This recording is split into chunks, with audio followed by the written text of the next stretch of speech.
오늘 하나님의 말씀은 아브라함과 사레 그 부부에게 주어져 있었던 그 약속이 실현되는 과정에서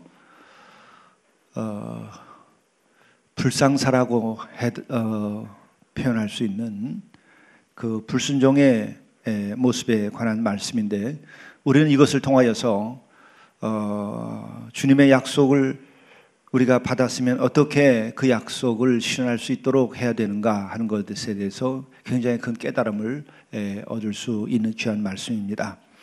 우선은 우리들이 지난 17일 날 노아에게 주어져 있는 그 언약, 약속을 우리는 묵상했었습니다.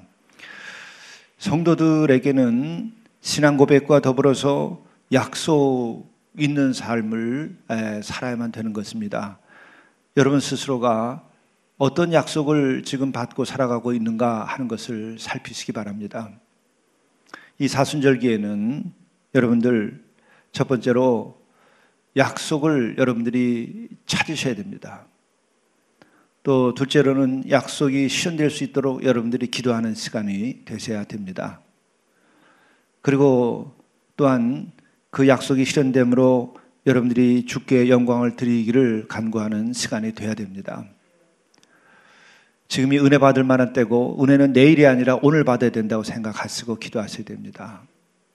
그러나 우리는 그 약속의 실현을 위하여 우리는 매일 기도하며 매일 인내하고 또한 그 비전을 가지고 우리가 살아가야 하는 것이죠. 약속을 가지게 되면 어떻게 되는가? 지난 토요일에도 함께 말씀을 나눴습니다. 간단히 다시 확인하자면, 약속이 내 마음속에 분명해지는 순간 우리는 적극적인 사고방식보다 더 적극적인 이 삶의 자세를 가지게 됩니다. 더더욱이 적극적 사고방식이라고 하는 것은 과속과열될 수 있습니다. 그것은 과속으로 달리는 자동차가 사고를 내듯이 적극적 사고방식은 좋은 면에도 불구하고 그는 과속으로 달리는 자동차처럼 사고를 냅니다. 탈윤리적인, 탈법적인 그런 행동을 할 수 있게 만듭니다. 그냥 적극적이어서는 안 되는 겁니다. 그래, 언약이 있으면, 또 약속이 있으면 적극적이면서도 하나님의 말씀에 순종하고 율법을 따르고 규례와 법도를 따르고 주의 말씀을 따르기 때문에 탈법하지 않게 되는 안전장치가 함께 마련되는 것이죠.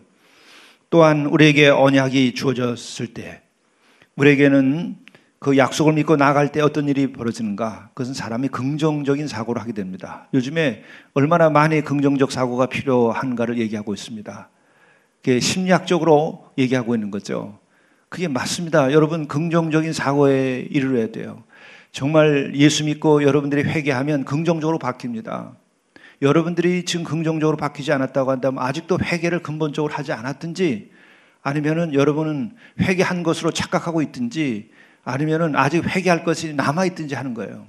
진짜 회개하면 긍정적으로 바뀌게 돼 있어요. 그 은혜를 받아야 돼요. 정말 통곡하고 나를 쏟아내서 그 죄악에서 벗어나야 돼요. 어둠의 세력에서 벗어나야 돼요. 그래야 여러분들이 진정한 긍정적 사고를 가지게 됩니다. 그런데 긍정적 사고에도 한계가 있는 거예요. 그것은 뭐냐? 심리학적인 긍정성이라고 하는 것은 방향성을 상실할 수 있어요. 그냥 무조건 되고 긍정적이에요. 그거 옳은 거 아닙니다. 실수할 수 있어요. 그러나 약속을 받은 사람들은 약속 가운데에서 대단히 삶을 긍정적으로 살아가게 돼요. 그러나 방향이 있습니다. 하나님께서 나에게 주신 그 약속의 방향이 있어요. 그것을 이루어 가려고 하는 그 방향성을 가지게 되기 때문에 긍정적 사고방식에서 부족한 부분들이 있는 것에, 그 부족에 빠지지 않게 됩니다. 그럴 때 우리는 이 약속을 받아야 되고, 또 내가 약속을 주님께서 주셨는데 모르고 있다고 한다면 여러분들이 묵상하고 기도하는 가운데 약속을 찾아내셔야 됩니다. 그리고 동시에 우리는 그 약속을 믿고 나아갈 때에 우리는 적극적으로 긍정적으로 살아갈 뿐만 아니라 방향성을 가지고 살아가면서 높은 자존감을 가지고 우리는 환난과 핍박과 어려움에도 불구하고 우리는 자유로운 삶을 살고 우리는 거룩하고 또 우리는 주님께서 주시는 그 비전 가운데에서 우리의 삶을 훌륭하게 살아낼 수 있게 됩니다. 이 사순절기에는 여러분들이 약속을 찾으셔야 되고 약속을 받으셔야 되고 약속이 실현되도록 기도하셔야 됩니다. 아브라함에게 있어서는 바로 그 창세기 12장에 나오는 것처럼 약속을 받아서 그것으로 인하여 새로운 삶을 시작한 분입니다. 아브라함은 하나님의 부르심을 받는 순간에 하늘의 별과 같이 바다의 모래와 같은 많은 자손을 약속받았습니다. 그리고 민족의 아버지가 되고 복의 근원이 될 것을 약속받았습니다.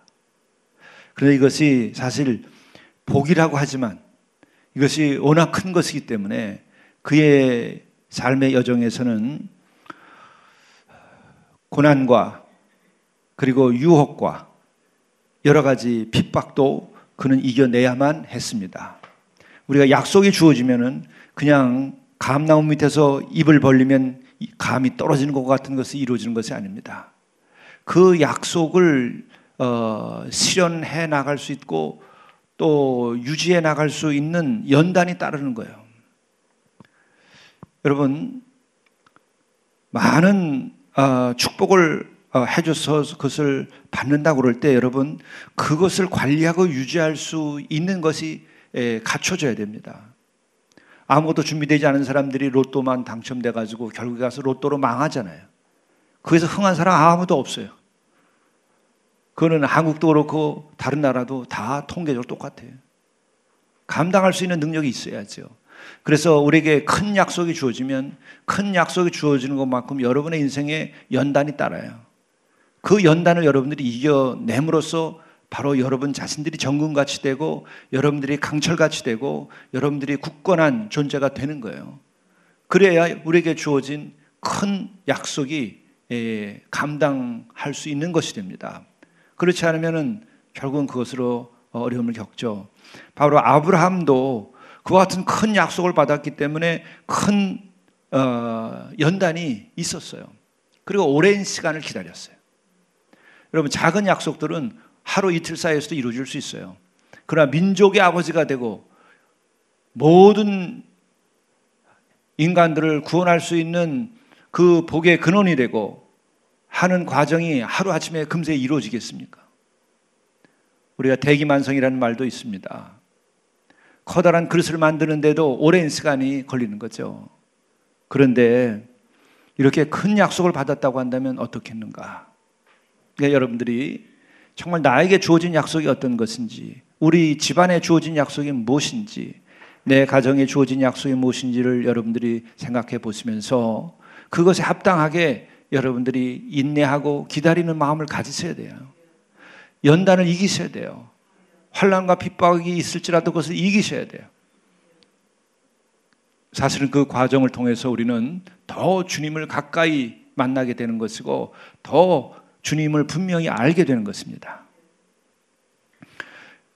오늘 이와 같은 시련과 연단 과정에서 아브라함이 아내 사라와의 관계 속에서 한 실수를 오늘 보여주고 있습니다. 여기서 우리가 큰 것을 배울 수 있어요. 아브라함에겐 그 많은 자손이 주어질 것이라고 하는 약속을 받았지만은 10년의 세월이 지나도 이 아브라함에게는 아들 하나도 얻을 수가 없었습니다. 그렇게 되자 아내 사레는 출산하지 못하게 되니까 한 여종이 있으니 그 여종의 이름은 하갈인데 사레가 아브라함에게 이야기합니다. 여호와께서 내 출산을 허락하지 아니하셨으니 원하건대 내 여종에게 들어가라. 내가 혹 그로 말미암아 자녀를 얻을까 하노라. 결국 아이를 하나도 얻을 수 없으니까 사레가 그 자기 여종인 하갈과 함께 동침하여 아이를 낳도록 하라고 이렇게 요청합니다. 여기까지만 우리가 생각해 보면은요, 그리고 인간적인 조건만 가지고 생각해 보면 이것은 어떤 면에서 살해는 굉장히 덕스러운 행동처럼도 보일 수 있어요. 한 여인이 이 아이를 낳기 위하여서 자기가 양보를 하고 그리고 자기 몸종을 남편에게 허락한다고 하는 것을 보게 되면 아주 뭐 대단한 어떤 점에서는 덕스러운 것처럼 굉장한 양보가 있는 이런 모습이죠. 아마 그 살해도 이때는 그 마음이 그랬을 겁니다. 자기 집안의 가문을 위해서 또 남편을 위해서 내가 양보하지. 그게 보통 일입니까? 근데 이렇게까지 아주 나름은 이 살해 입장에서는 아주 덕스럽게 자기가 양보하고 참고 이렇게 자기의 몸종을 남편에게 허락하는 이런 행동을 한 거죠. 그런데 우리는 그의 그 나름은 자기의 덕스러움에도 불구하고 여기서 결정적인 것이 빠져 있는 게 있어요. 그것이 바로 하나님에 대한 약속을 이 사례가 믿지 못했다는 거예요. 약속을 믿었어야 되는 거죠. 여기서 우리는 개인적인 덕목보다 중요한 것은 약속을 믿는 거라는 거예요. 여기서는 이 사례가 얼마만큼 남편을 위해서, 가문을 위해서 양보하고 희생한 겁니까? 대단히 아주 훌륭한 덕스러운 여인처럼 그렇게 겉으로는 보여요. 아니라는 거예요. 왜? 약속을 끝까지 믿지 않았기 때문에 그런 거예요. 약속을 믿어야 돼요. 산 너머에 그 약속이 있다는 것을 믿어야지 앞에 산이 가려서 보이지 않는다고 그 너머에 있는 산 너머의 약속을 그는 분명히 보고 믿고 그것을 향하여 가지 않았던 거죠. 이때 아브라함은 사레의 말을 들으니라. 이 두 사람의 관계만 보게 되면은요, 아주 아름다운 부부 같은 모습도 있어요. 또 이 아브라함이 무슨 바람을 피기 위해서 여자를 탐해서 그 여종 하갈과 동침하는 것이 아니라 자손을 낳아야 되고 가문을 유지해야 되는데 그 아내가 그렇게 요청을 하니까 그것에 받아들여서 예스한 거죠. 응했어요. 이것을 보게 되면은 아주 그렇게 문제가 되는 것처럼 보이지 아니하지만 여기서도 결정적인 것이 뭐냐? 그것은 아브라함도 약속을 믿고 그 약속을 그가 기다렸어야 되는 거죠. 우리가 흔히 얘기합니다. 이 아내의 이야기를 듣고 망한 사람이 없다. 그게 맞아요. 아내 이야기 듣고 망한 사람이 없다고 그러죠. 그러나 이와 같이 하나님의 약속과의 관계 속에서는 하나님의 약속을 아내의 이야기보다 더 귀하게 생각해야 돼요. 아내가 정말 가정을 사랑하고 가정을 책임지고 있으면서 남편에게 조언을 할 때에 그것은 거의 다 맞다고 봐야 됩니다. 귀담아 들을 필요가 있어요, 남자들이. 그러나 하나님과의 관계가 있을 때에는 하나님의 약속, 하나님의 말씀이 더 우선돼야 되는 거예요. 하나님의 약속은 아내의 귀한 재언보다도 더 귀중한 거예요. 그것을 믿고 나아갈 때에 가정에 불화와 문제가 생기지 않아요. 가정에서 하나님의 약속이 실현되는 거예요. 그렇기 때문에 아내도 그리고 남편도 한 집안에서 중요한 것은 우리 집안에 두신 하나님의 약속이 무엇인지 알고 우리가 그 약속에 합당하게 우리들이 행동하고 생활해야 되는 거예요. 여러분, 이 약속은 실현됩니다. 그런데 단 한 가지 믿어야 돼요. 믿어야 약속은 실현되는 거예요. 그거 못해요. 그게 필요한 거예요. 그리고 오늘 이 일로 인하여서 생긴 문제는 오늘날까지 심각한 겁니다. 아브라함이 하갈과 동침하였더니 하갈이 임신함에 그가 자기의 임신함을 알고 그 여주인을 멸시한지라. 이제 어떤 일이 벌어집니까?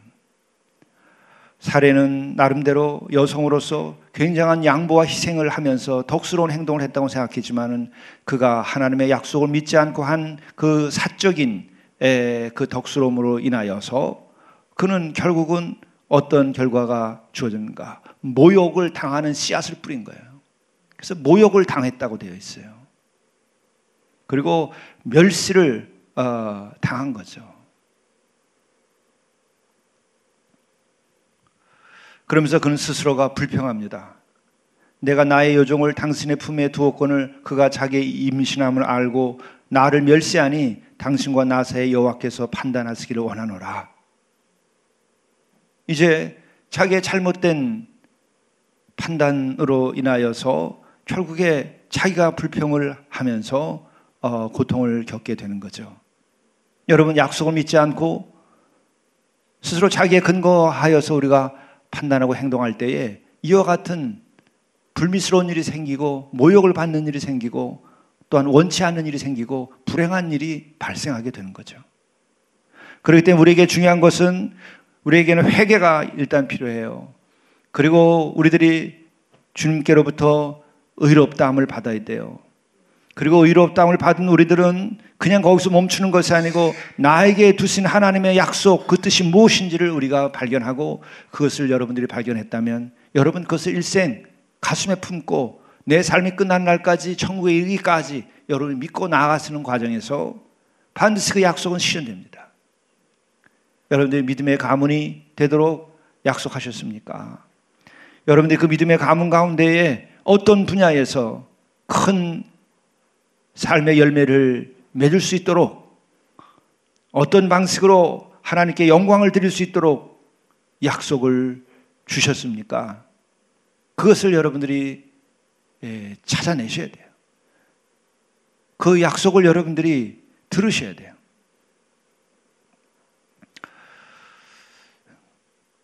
오늘 그래서 아브라함이 결국에 가서 이제 이 하갈을 내 마음대로 하라고 모욕을 하는 이 하갈을 내 마음대로 하라고 하게 하니까 이제 이 사례는 하갈을 학대하였다고 되어 있어요. 그래서 그로 말미암아 사례는 도망치게 됩니다. 결국은 해피엔딩이 아니에요. 불행한 일이 생기는 거예요. 사람이 사람을 학대해요. 여인이 여인을 학대하고 그렇게 해서 내어 쫓아버립니다. 결국은 약속을 믿지 아니하고 자기 개인의 생각에 근거해서 행동한 결과가 결국은 모두가 불행하게 돼버린 일이 생기는데 그 불행은 뭐죠? 결국에 가서 이 하갈은 일을 갑니다. 그리고 하나님께 그는 억울하다고 외치죠. 그랬더니 하나님께서 너를 그냥 버리지는 않겠다. 그래서 너를 통해서도 많은 자손을 허락하겠다고 말씀을 하시죠. 그게 지금 바로 유대인들과 중동에서 그 외의 사람들과의 끊임없는 전쟁입니다. 이 하갈이 낳은 아들 이스마엘이 결국은 그 중동의 조상이 되는 거죠. 그렇게 해서 결국에 오늘날까지 이삭과 그리고 이스마엘의 이 형제간의 배다른 형제간의 싸움이 오늘까지 계속되는 거예요. 무서운 불행이 이렇게 시작된 겁니다. 여러분, 정말 약속을 받고 택함 받은 사람들은 그 믿음의 자리에서 흔들리면 안 돼요. 축복이 큰 것처럼 여러분 저주도 클 수 있는 거예요. 여러분 복이 큰 것처럼 화도 클 수 있는 거예요. 산이 높으면 계곡이 깊고 한 것처럼 여러분 죄악이 깊은 곳에 은혜가 더한 것처럼 축복의 큰 약속을 받은 이들은 그것을 따르고 믿지 못할 때에 그 결과는 또한 그렇게 커다란 저주와 같은 일들이 벌어지게 되는 것입니다. 지금 중동의 그 같은 싸움은 형제간의 싸움이에요. 배다른 형제간의 싸움입니다. 그것은 약속을 받은 사람들이 그 약속을 끝까지 믿지 못하고 결국에 이 사람들이 자기 개인적인 생각에 의지해서 행동하고 그 결과로 주어진 자업자득의 일이라는 거예요. 여러분, 여러분의 가정을 어떻게 지키고 여러분의 가문을 어떻게 지키고 오늘 우리 사회를 어떻게 지켜나가야 될 것인가? 여러분, 약속을 여러분들이 받으셔야 됩니다. 약속을 믿으셔야 됩니다. 약속이 실현될 때까지 인내하고 여러분들이 기도하셔야 됩니다. 여러분들을 영광을 하나님께 드릴 일들이 많아질 것입니다. 오늘 우리 사회를 다시 한번 잠깐 생각해 보면 우리는 정말 나라가 독립되기를 그 새벽 제단에 모여서 기도하고 또 기도하면서 나라의 독립을 얻었어요. 그 시대의 기도에 대한 이야기들을 살펴보면 여러분 차가운 마룻바닥에 새벽에 모여서 곳곳에서 삼천리 반도 곳곳에서 기도했어요. 또한 전쟁이 끝난 광복이 된 이후에 남북이 나눠졌을 때에 남북이 통일될 때까지 우리가 기도하자고 새벽 기도를 선포하고 이 민족의 교회가 새벽마다 나와서 마룻바닥에 엎드려서 눈물을 흘리며 통일의 날을 기도했습니다. 그리고 우리가 가난할 때 가난을 이기자고 같이 기도해 왔어요. 그래서 우리는 보릿고개를 이겼어요. 그리고 또 한편으로 우리는 이 나라가 민주화돼야 된다고 그렇게 많은 사람들이 외칠 때에 교회가 앞장서서 그 일을 감당하고 새벽마다 나와서 기도했어요. 그런데 오늘 지금 이 시대는 지금 어떻게 가고 있습니까? 하나님을 부정하고 교회를 핍박하고 교회의 잘못은 교회가 회개해야 하지만 그러나 교회의 근본 뿌리에 대하여서 말씀조차 가르치지 못하게 만드는 이 사회, 이 나라, 여러분 어떤 결과가 오겠습니까? 우리에게 주신 약속을 위하여 우리는 기도해 왔어요. 그 기도를 우리는 또다시 통일의 그 기회로 삼아야 되는데 어떤 통일이어야 됩니까? 그리스도의 평화를 통하여 이루어지는 통일이어야 돼요. 그리스도의 진정한 사랑과 화해를 통하여서 얻어지는 통일이어야 돼요. 그리스도를 부정하고 이 민족에 주신 약속을 부정하는 통일이 되어서는 안 돼요. 하나님을 부정하고 우상 숭배를 하는 자들을 통하여서 이룩되는 통일이 되어서는 안 됩니다. 그것은 저주가 될 것입니다. 우리는 이 과정에서 하나님의 역사, 하나님의 의를 우리가 알고 기도해야 돼요. 우리는 세상 사람들처럼 어느 한 패가 되는 것이 아니고 우리는 그리스도 안에서의 평화를 우리가 꿈꾸고 우리들이 기도해야 됩니다. 우리 결에 주신 약속, 저는 그 약속이 바로 샬롬이라고 생각해요. 이 나라도 그리스도께서 주시는 샬롬을 통하여 평화롭게 통일이 되어야 되는 것이고 또한 이 세계에 그리스도의 그 샬롬을 선포할 수 있고 또한 그 샬롬을 위하여 젊은이들을 키우고 세계로 내보내야 됩니다. 우리는 고난을 받은 민족입니다. 그러나 우리는 고난을 이긴 민족입니다. 그러나 이제 우리가 그 약속을 우리가 고난을 극복하고 실현되는 이 과정에서 이렇게까지 우상 숭배로 이렇게까지 부패해가면서 우리가 살아가야 될 것인가? 이렇게까지 우리가 분열되고 이렇게까지 우리들이 서로를 미워하고 증오하면서 살아가야 될 것인가? 우리는 다시금 옷깃을 여미고 하나님 앞에 우리들이 나와서 엎드려 회개하고 우리들은 하나님을 경외해야 됩니다. 하나님을 두려워할 줄 알아야 됩니다. 약속을 실현시켜주는 하나님은 심판의 하나님이기도 합니다. 심판의 하나님은 또한 우리들에게 약속하신 것은 반드시 이루어주시는 하나님입니다. 여러분 가정과 그리고 우리 교회와 그리고 이 나라에 두신 하나님의 약속, 이것의 실현을 위하여 우리가 40일간 함께 기도하고 또한 이 땅의 진정한 평화를 위하여 기도하고 그리고 우리는 이 세계에 그리스도의 그 샬롬을 평화를 우리가 선포하고 이룩하는 데에 우리가 쓰임받는 교회가 될 수 있기를 우리가 함께 기도하고 우리가 합심해야만 되겠습니다. 기도하시겠습니다. 아브라함에게 주셨던 그 약속이 결국은 실현되는 것임을 저희들이 믿을 수 있도록 인도하여 주옵소서. 이것이 곧 우리들의 생에 있어서도 마찬가지인 것을 저희들이 믿고 약속을 믿고 나가게 도와주시고, 우리의 가정과 우리 교회와 그리고 이 결의에 두신 그 하나님의 약속을 저희들이 찾아 알고 그 약속을 위하여 우리들이 헌신하고 기도하고 또한 순종할 수 있도록 인도하여 주옵소서. 아브라함과 사레가 그 약속을 끝까지 믿지 못하고 흔들리는 작은 일로 인하여서 결국 자신들의 생각에 근거하여서 결국에 실수함으로 너무나 큰 비극을 겪게 된 것을 저희들이 생각하며, 우리가 흔들리지 아니하도록 약속을 믿고 나가게 인도하여 주옵소서. 믿음은 보이지 아니하는 것의 실상임을 깨닫고 저희들이 믿음으로 나아가도록 인도하여 주옵소서. 약속이 눈에 보이도록 인도하여 주시옵소서. 그 약속을 믿고 우리들이 기도하고 달려나가게 인도하여 주시옵소서.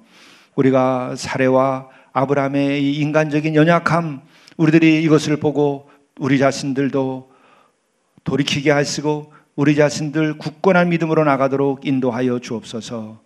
우리 교회에 두신 그 약속이 이루어지게 도와주시고 가정과 그리고 이 결의에 두신 그 약속이 이루어지도록 인도하여 주옵소서. 주님께서 이 아침에도 응답해 주시고 우리와 함께 해주심을 감사드리오며 우리 구주 예수 그리스도의 이름으로 기도드리옵나이다. 아멘.